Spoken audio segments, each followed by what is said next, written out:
السلام علیکم ناظرین، میں ہوں ناصر راجہ اور ہمارا چینل ہے خبریں TV.net۔ میرے ساتھ موجود ہیں جناب شمشاد مانگڑ صاحب۔ شمشاد مانگڑ صاحب پچھلے کچھ دنوں سے اسلام آباد ہے وہ سیاسی جو ایک اماجگاہ بنا ہوا ہے سیاست کا، جلسوں کا، جلوسوں کا، تقریروں کا، اور دو جلسے ہوئے ہیں۔ ایک جلسہ حکومت نے کیا ہے جس میں صاف نظر آ رہا ہے کہ ایک بہت بڑا اجتماع تھا، اور دوسرا جلسہ اپوزیشن نے کیا ہے، اور لوگ سمجھ رہے ہیں کہ شاید جلسوں کی وجہ سے پارلیمنٹ کی لڑائی جو ہے وہ کسی کے حق میں چلی جائے گی۔ آپ کا کیا خیال ہے؟ نہیں، رائے صاحب، جو جلسے تھے نا وہ تو دونوں نے اپنے اپنے ظاہر ہے اپنی پاور شو کرنی تھی، اسٹریٹ پاور شو کرنی تھی، دونوں پارٹیوں نے کیا، اور دونوں اچھا مزے کی بات ہے دونوں کہہ رہے ہیں کہ دونوں کے جلسوں میں کوئی نہیں تھا، حالانکہ بندے بندے تھے دونوں طرف ہی، لیکن دونوں ایک دوسرے کو کہہ رہے ہیں کہ جی اس کے بندے کم تھے، اور یہ ہمیشہ سے ہوتا ہے۔ اچھا، پھر دونوں کہتے ہیں کہ ہمارے بندے زیادہ تھے، اور دونوں ایک دوسرے پہ تنقید بھی کرتے ہیں۔ لیکن جہاں تک یہ معاملے کا تعلق ہے کہ یہ جلسے ہو رہے ہیں، لیکن حقیقت یہ ہے کہ عوام بھی دباؤ میں ہے، وزیر اعظم بھی دباؤ میں ہے، پھر بابر اعظم ہمارا کرکٹ ٹیم کا جو کپتان ہے وہ بھی دباؤ میں ہے، پھر پرنسپل سیکرٹری جو اعظم خان ہے، اعظم جتنے بھی ہیں نا سارے ہی دباؤ میں ہیں۔ اور دوسری طرف اگر آپ دیکھیں کہ جو سیاست کے اعظم ہے جناب آصف علی زرداری صاحب، کاف لیگ نے جو پلٹا مارا ہے تو دباؤ ان پہ بھی آیا ہے، اور نون لیگ پہ تو پہلے ہی دباؤ ہے، اور خاص طور پہ جو وزیر اعظم نے جو خط لہرایا ہے، اب پچھلے 24 گھنٹوں میں انہوں نے اس کا دائرہ کار جو ہے وہ میاں نواز شریف کے گرد اس کو جو ہے وہ بن دیا، جال بن دیا ہے کہ اس میں مرکزی کردار جو ہے وہ نواز شریف کا ہے۔ اور ابھی فواد چودھری نے جو آج پریس کانفرنس کی ہے اس میں بھی انہوں نے کہا ہے کہ میں نے پہلے ہی کہا تھا کہ اس شخص کو باہر نہ جانے دیں، ایسے لوگ باہر جا کے انٹرنیشنل اسٹیبلشمنٹ کا حصہ بن جاتے ہیں اور ان کے ہاتھوں میں کھیلتے ہیں۔ تو اب ناصر راجہ صاحب دیکھنا یہ ہے کہ بھٹو صاحب کے ساتھ بھی ایسا ہی ہوا تھا، ان کے خط کو کسی نے نہیں مانا تھا۔ پاکستان ایسا ملک ہے جہاں مرنے کے بعد ہی اس کی تصدیق ہوتی ہے کہ یار فلاں بندہ سچ بول رہا تھا کہ میرے ساتھ ظلم ہو رہا ہے۔ اب جو عمران خان کا خط آیا ہے تو عمران خان نے ابھی ان کے اسد عمر صاحب نے کہا ہے کہ جو ملٹری کی اعلیٰ قیادت ہے ان کے ساتھ بھی شیئر کیا گیا، پھر انہوں نے کہا ہے کہ چیف جسٹس آف پاکستان کے ساتھ بھی ہم ایک مراسلہ لکھیں گے، ایسا ایسا یہ لیک ہو جائے گا اور پہنچ جائے گا جو کنسرن کوارٹر ہیں وہاں پہ یہ لیٹر پہنچ جائے گا۔ اور میری اطلاع یہ بھی ہے کہ وزیر اعظم نے یہ خط جو ہے وہ اپنے وزراء کو کہا ہے کہ کوئی بھی ناگہانی صورتحال ہوتی ہے پھر اس کو سوشل میڈیا کے ذریعے اپنی ٹیم کے ذریعے اس کو وائرل کیا جائے۔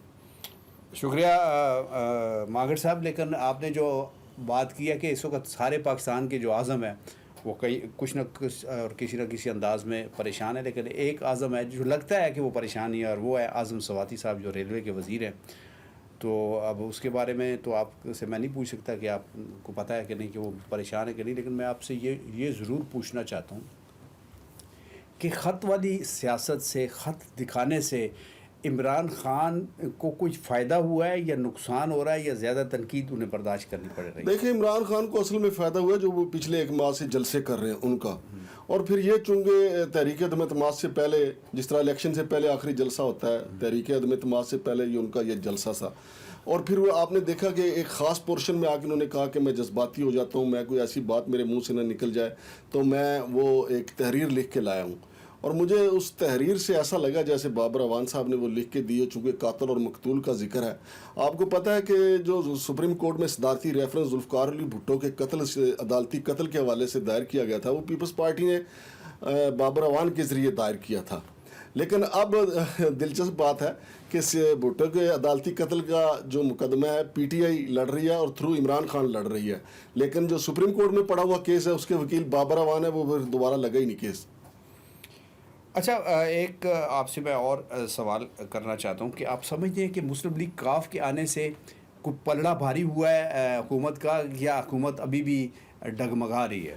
نہیں راجہ صاحب، دیکھیں حکومت تو اب بھی ڈگمگا رہی ہے، اس میں کہا نہیں جا سکتا۔ اس کی وجہ یہ ہے کہ چونکہ ان کے اپنے اراکین جو ہیں کافی منحرف ہیں، لیکن کاف لیگ کے آنے سے وزیر اعظم کا بوجھ کم ہوا ہے۔ جو عثمان بزدار صاحب تھے وہ جوڑ توڑ کے ماہر نہیں ہیں، سچ پوچھیں تو مٹی کے مادو تھے وہ اگر 6 ماہ پہلے وزیر اعظم یہ ایسی تبدیلی کر لیتے تو یہ دن نہ دیکھنے پڑتے، لیکن جو چودھری ہیں وہ جوڑ توڑ کے ماہر ہیں۔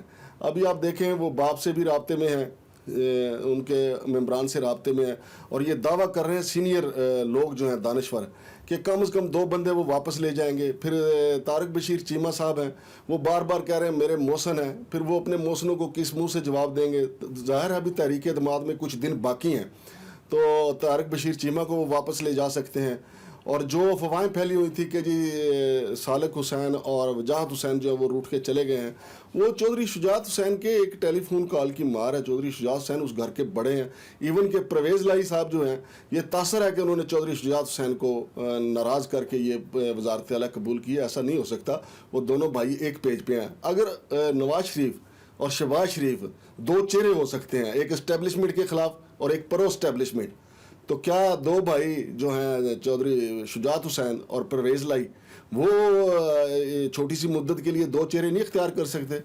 اچھا ماگر صاحب، آپ کا کیا خیال ہے کہ چودھری نثار نے پھر ٹرین مس کر دی ہے یا اب بھی ان کا کوئی کردار بن رہا ہے؟ اس کے بارے میں بہتر حاجی نواز رضا صاحب ہمارے سینئر ساتھی ہیں، وہ بتا سکتے ہیں. وہ ان کے ساتھ بیٹھتے ہیں.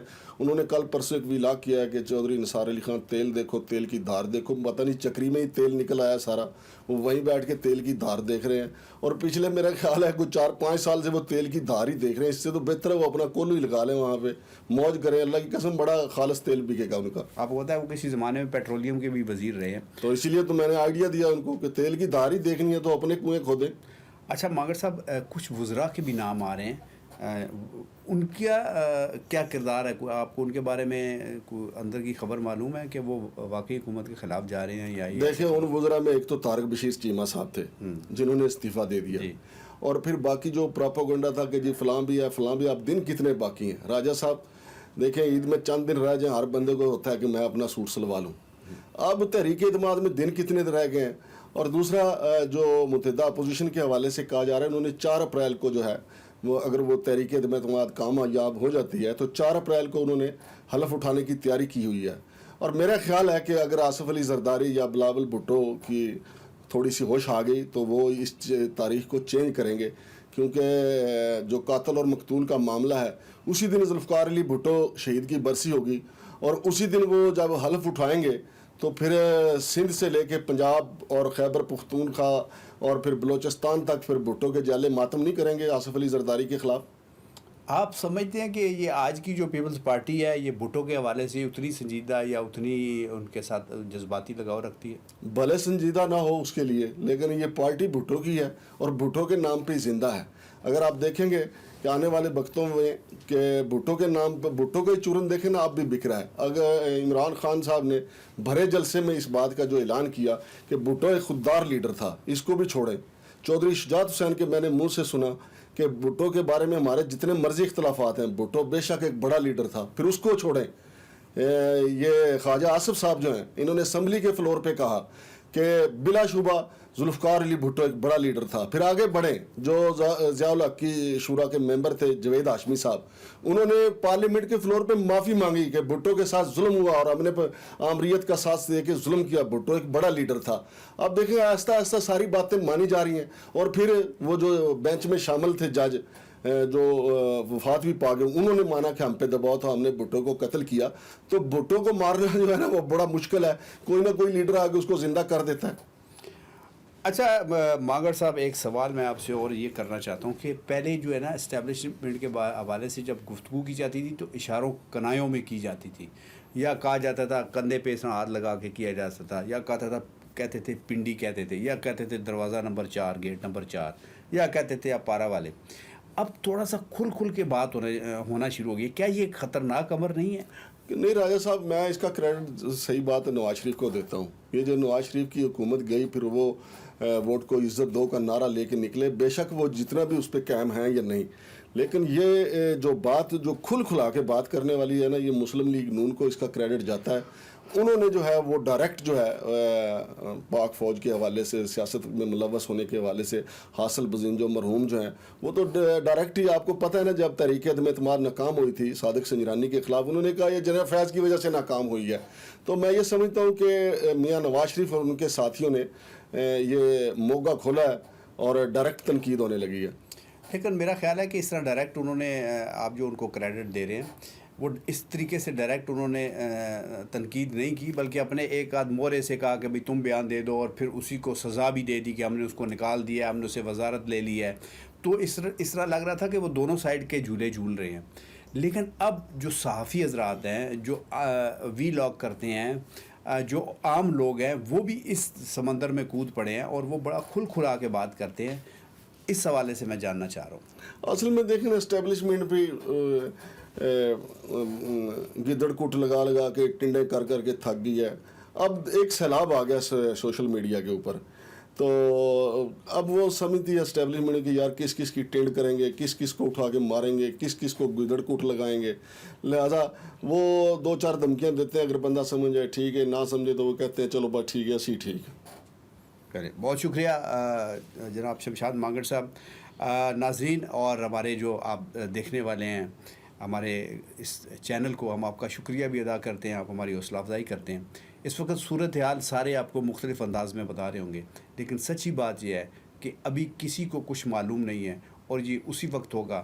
جو لوگ حکومت کو دیکھنا چاہتے ہیں وہ کہہ رہے ہیں جی حکومت نے پلڑا بدل دیا, پلڑا بھاری ہو گیا, اور جو دیکھنا چاہتے ہیں کہ حکومت چلی جائے, اپوزیشن آنا چاہے, تو کہتے ہیں کہ جی نمبر ان کے پورے ہیں اور وہ یہ کر دیں گے اور وہ کر دیں گے. لیکن ہم سب کو انتظار کرنا پڑے گا اس وقت کا جب اسپیکر کی چیئر سے یہ فیصلہ آئے گا کہ اس کو اتنے ووٹ ملے ہیں اور اس کو اتنے ووٹ ملے ہیں. اپنا خیال رکھیے گا, ہمارا چینل سبسکرائب کیجیے گا, لائک کیجیے گا, شیئر کیجیے گا. پاکستان زندہ باد.